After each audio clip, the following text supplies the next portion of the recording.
sida aad la socoteen waxaa waayadan ciidamada difaaca Puntland ay ku jireen howlgal ay uga cirib tirayaan argagixisada Daesh buuraha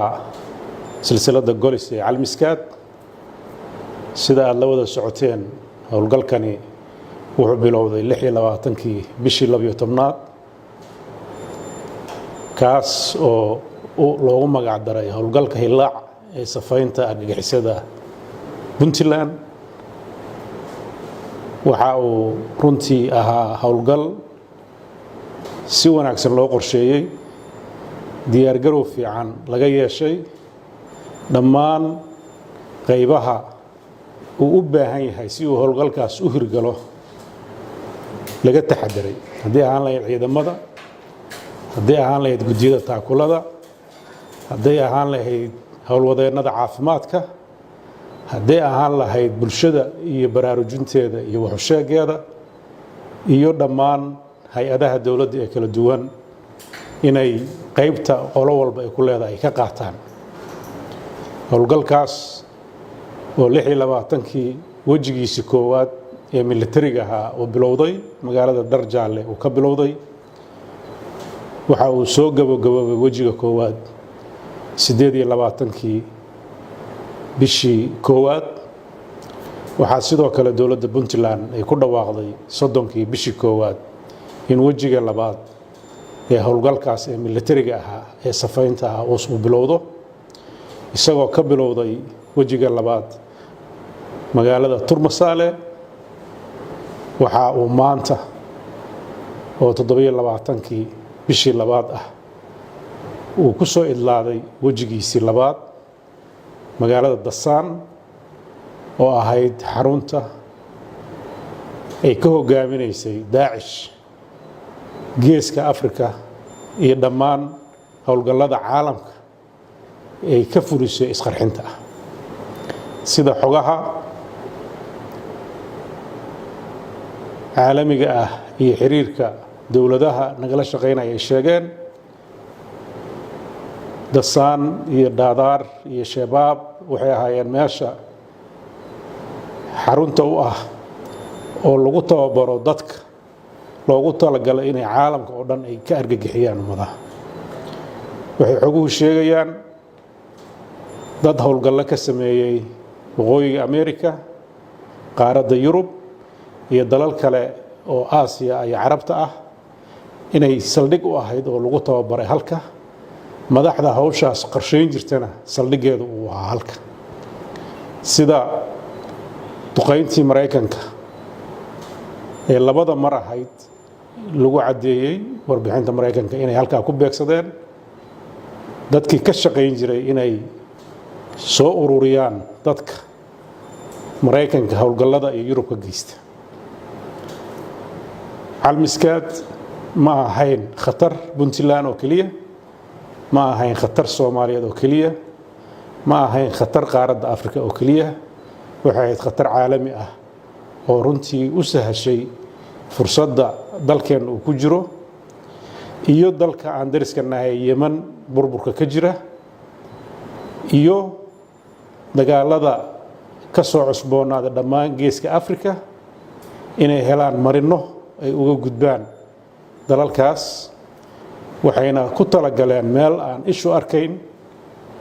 oo runtii strategically adag fursadna u haysata badda Hindiya iyo badda Cadmeedba iyo badda Carabta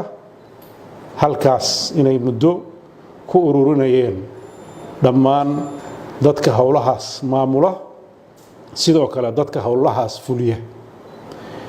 qorshaha laga hortagay wuxuu ahaa muddo aan badnayn oo dhowr bilood ah si ay u helaan shaqooyinka ay qabanayaan kuwa intaa ka badan inay ballaariyaan deegaanka ay gacanta ku hayaan oo ujeedadu ahayd in guud ahaan gobolka Bari gaar ahaan magaalada Boosaaso ay gacanta ku dhigaan waxa maanta gacanta lagu dhigay oo Ilaahay mahadiisa gantaaladii iyagu ay sameeyeen oo ugu talagaleen in magaalada Boosaaso nidaamkeeda difaac iyo ciidamadeeda iyo xarumaha dawladda lagu burburiyo si dadka loogu khasbo inay isu dhiibaan argagixisada xogo muddo la ururinayay iyo dadaal dawladdu ay gelisay iyadoo kaashanaysa saaxiibadeeda caalamiga ah waxay ku guuleysatay kuna khasbanaatay inay howlgalkaas ay u qalab qaadato ilaahay subxaanahu wa tacaalana wuxuu nagu siiyey gacan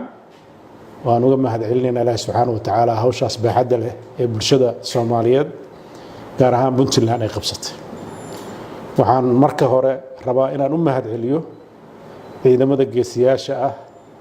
ee reer puntland oo runtii guusha maanta la gaaray inteeda badan leh hadday tahay qorshayn hadday tahay howlgal iyo hadday tahay nafhurid isugu daray sida qur-aankeenu qabo shuhadadu ma dhiman waa ay nool yihiin ilaahay baan irsaaqaya intii ku shahiiday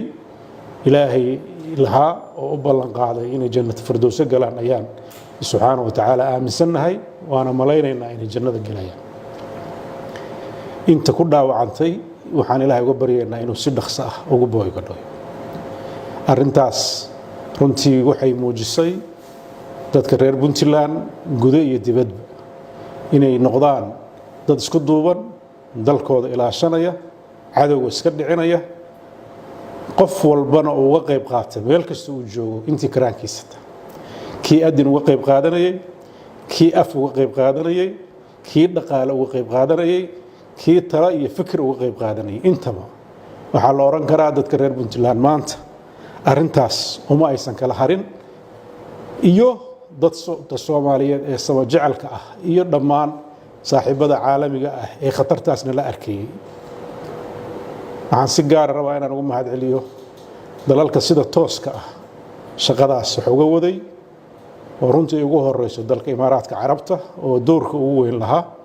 dalka maraykanka etoobiya iyo kenya oo ahaa dalalka runtii hadday tahay xog iyo hadday tahay xeeladba gacanta ka geysanayay sidii uu howlgalkaas uu u miro dhali lahaa dadka soomaaliyeed meel kasta ay joogaan shaqadaa la qabanaya shaqo soomaaliyeed bay ahayd shaqadaas soomaali sida ay u dhisan tahay puntland bay u igmatay inay deegaanada puntland maamusho inay deegaanada puntland ammaankeeda ay sugto dowladda iyo dadkeeduna waa ku mahadsan yihiin shaqadaas baaxadda leh ay qabteen aniga oonan kala gurayn waxaan rabaa maanta inaan halka uga dhawaaqo in wejigii labaad uu soo gebagaboobay sidoo kaleetana birito oo 28 bisha ah oo wejigii saddexaad uu bilaaban doono ilaa hadafku waxa weeye la cirib tiro cid argagixiso ah oo puntland dhaqdhaqaaq ku leh xarumo ku leh howlgallo ka samaynaysa ilaa laga dhammaynayo wejiyadaas way socon doonaa markuu mid dhammaado oo mid bilaabanayana dadweynaha waan u sheegi doonaa ilaa geyiga puntland oo dhan uu noqdo geyi ka bannaan ka xor ah argagixisada oo dowladdiisa iyo dadkoodu ay maamulan doonaan waxaan rabaa iyadana inaan halka uga hambaleeyo ciidamada soomaaliyeed iyo ciidamada dowladaha xubnaha ka ah dowladda soomaaliya ee sidaasoo kale iyagana howlgallada uga wada deegaanada kaleeto ee soomaaliyeed dhammaantood meel kasta ay joogaan ciidamada soomaaliyeed waxaan ugu hambaleynayaa shaqadaas waajibka ah sida ay u guteen nafurnimada ah sidoo kale inta dhimatay ee shahiiday ilaahay waxaan uga baryayaa jannatu firdowsa inta dhaawacaan waxaan uga baryayaa inuu ilaahay u boogadhiyo maamulada iyo dadka howlaha gacanta ku hayana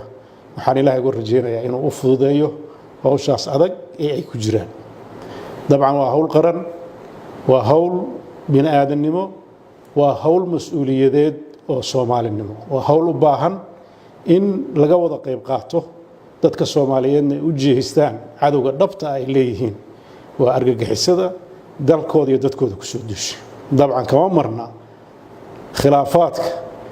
iyo dhibaatooyinka dadkeenna ka dhex jira oo fursadaas la oran karo annagaa bannaynay in dalkeenna la hawaysto in dalkeenna dibadda looga soo duulo in dad cadow ah ay ka dhigaan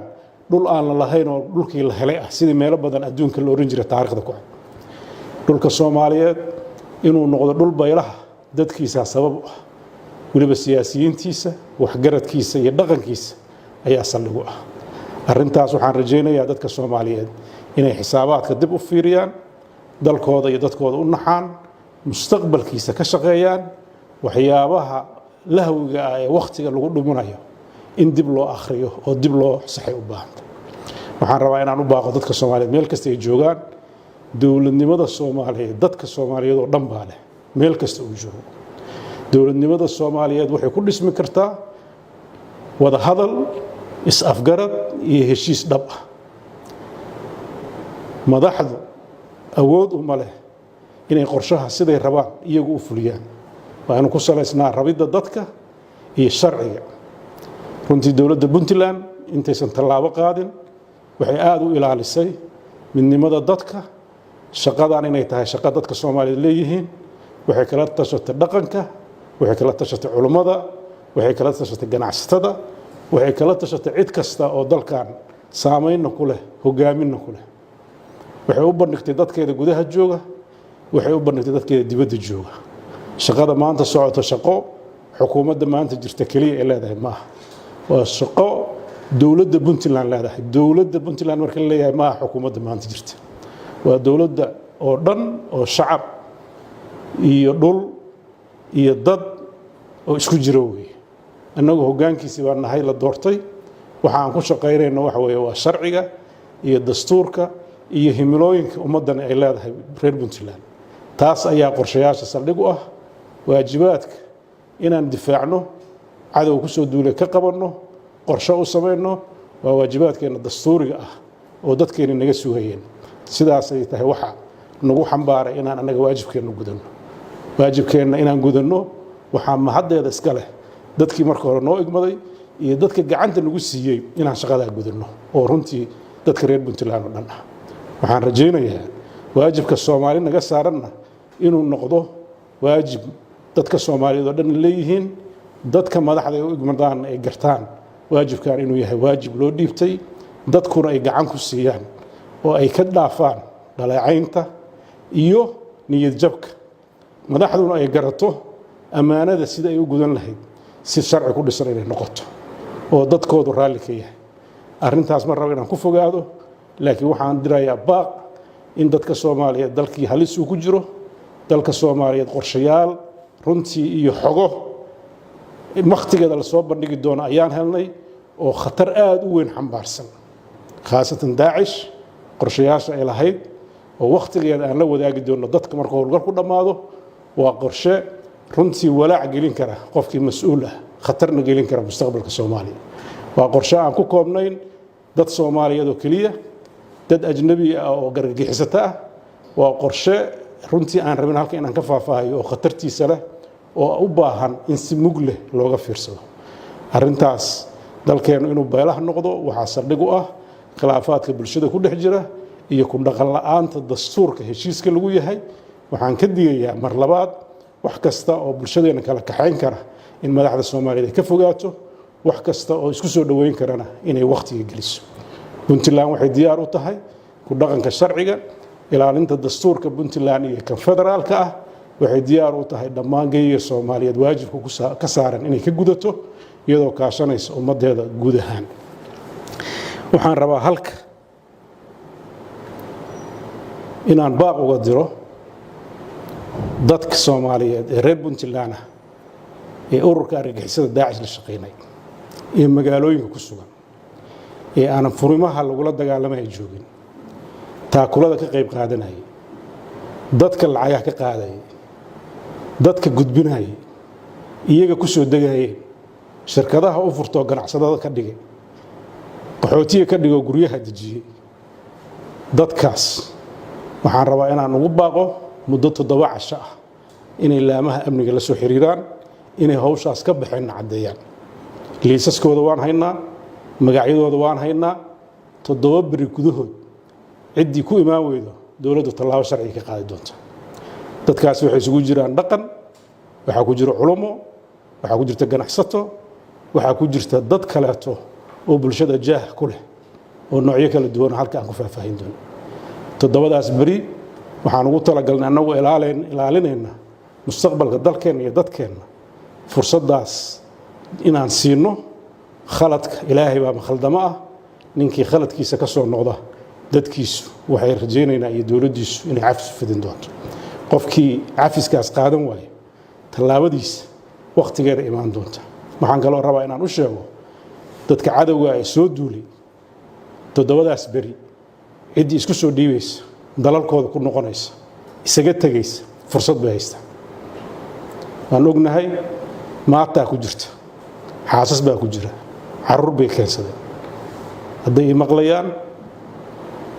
ma doonayno inaan maxas iyo maata layno hay isu soo dhiibaan dowladda puntland hadday intaa dhici weydo waxaan rajaynayaa dowladda puntland tallaabada ku habboon inay qaato ciidamada waxaan halka farayaa howlgalku biri laga bilaabo wejiga saddexaad oo qorshihiisu ay og yihiin saraakiisha hogaaminaysa inuu sidiisa u fulo inuun hakad yeelan inuu sidiisa u socdo bisha ramadaan ee barakaysan inuu howlgalka sii socdo iyo bilaha ka dambeeyaba ilaa laga ciribtirayo puntland ciidamadeedu har iyo habeenba waa soo jeedaan shaqadoodu waxay noqon doontaa joogto dowladda puntlandna joogta u jirta dadka reer puntland gudaha iyo dibadba garab istaaggiina waa inuu joogto ahaada hawshan loo istaagay waxaan rajaynayaa inay noogu soo idlaato si kulligeenna wada farax gelisa oo waajibkeenna noo horseeda inaan wada gudannay dalkeenna iyo dadkeennana ay ku nooloodaan nabad iyo deganaansho iyo xasilooni si horumarku u baraaro bulshadeennu ay u kobocdo dalkeenna uu xasilooni u helo baaqigayga ugu dambeeya dadka soomaaliyeed iyo dowladda federaalka iyo dowladaha xubnaha ka ah waxaan odhan lahaa inta aanan waagu baryin oo aanan lagu maadsan xisaabaadka dib ha loo fiiriyo dib ha laysugu noqdo dalkan meel halisu ku socdaa dadka mas-uuliyiinta ah ee hadda xilalka haya dadka xilalka soo qabtay dadka waxgaradka ay xilalka qaban doona mas-uuliyaddan waa mas-uuliyad wadareed u baahan in loo wada istaago